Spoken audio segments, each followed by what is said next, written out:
Does accessibility audits make you feel lost or leave you wondering how large organizations actually do this at scale? Don't worry, you are not alone. Most testers learn individual techniques, keyboard testing, screen reader, and WCAG checks, but never see how it all comes together in a real audit. And that's why audits feel messy. You are unsure what to test first, what tools to rely on, and whether what you are doing is enough. This video is part 1 of 2-part series.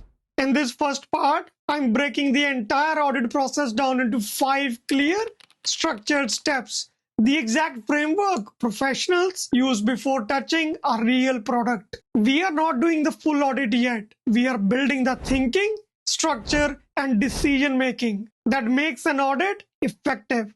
By the end of this video, these 5 steps will help you master how to approach accessibility audits with clarity and confidence. You will understand what happens at each stage, how screen reader testing fits into bigger picture, and how experienced testers think during an audit. Then in part 2, we will apply the exact framework in a full accessibility audit of the Flipkart website using JAWS 2026 to experience the real-world accessibility barriers. If you have ever wondered whether you are auditing correctly, this series will answer that. Hi, I'm Param, a certified accessibility professional with over 15 years of experience. I have audited real websites, worked with enterprise teams, and helped organizations move from checklist testing to defensible accessibility audits. So what you're about to see is not theory. It's how audits are actually done in real life. Let's start by breaking one of the most dangerous myths in accessibility testing. A lot of people think that if an application has 100 pages, you are supposed to audit all 100 of those.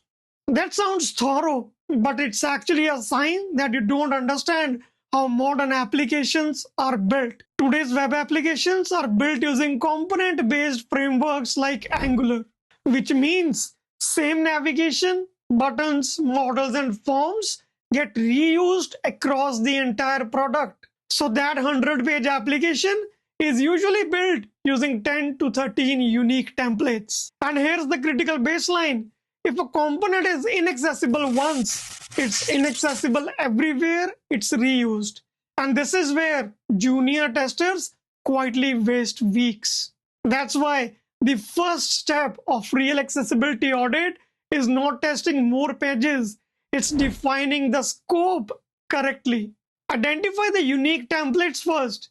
That's how professionals audit efficiently without wasting time or missing real issues. Once your scope is defined, the next mistake teams make is trying to test everything. Every browser, every operating system, every assistive technology. That sounds right, but in reality, it burns time, budget, and energy. Accessibility testing is about risk management, not perfection. So step 2 is defining your testing matrix. That means deciding upfront which tools, which assistive technologies, which browsers, and which operating systems you will test with. The smartest way to do this is by checking your analytics. Look at what real users are actually using, their browsers, their devices, and operating systems. Testing all possible combination does not make you thorough. It makes you inefficient. So decide which tools and assistive technologies you will use and keep it consistent. Defined scope plus a defined testing matrix is what keeps your audit focused and defensible. Accessibility is not about pages. It's about whether users can complete tasks.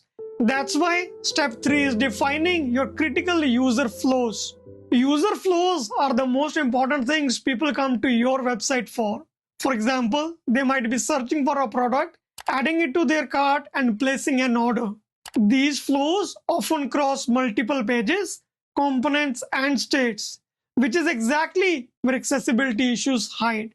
You can have pages that look compliant in isolation, but completely fail when stitched together. That's why user flow testing is often done with real users with disabilities. Because tools don't experience frustration, people do. If your audit does not validate critical user flows, you are testing structure, not usability. And usability failures are what users complain about and lawyers document. Only now do we reach the part most people think is the audit, the actual testing. At this stage, we bring everything together: automated tools, manual keyboard testing, and screen reader testing.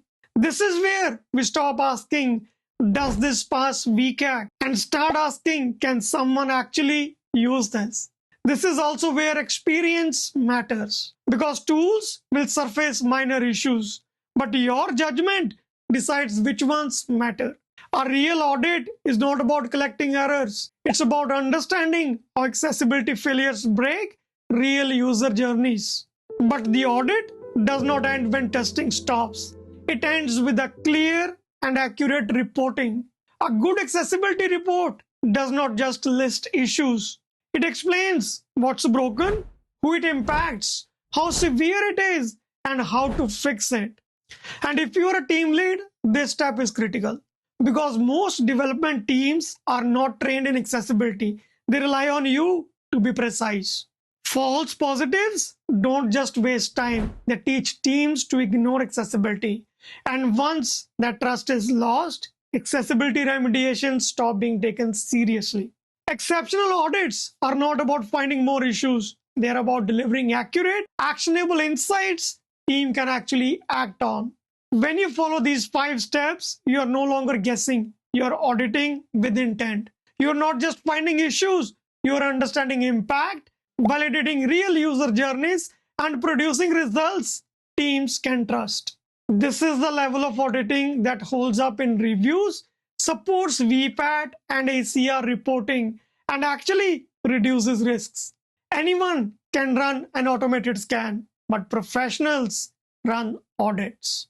If you want to see how these 5 steps work in practice, subscribe so you don't miss the part 2, where we will conduct a full accessibility audit using this exact framework. I'll see you in the next video. This is Param Singh signing off.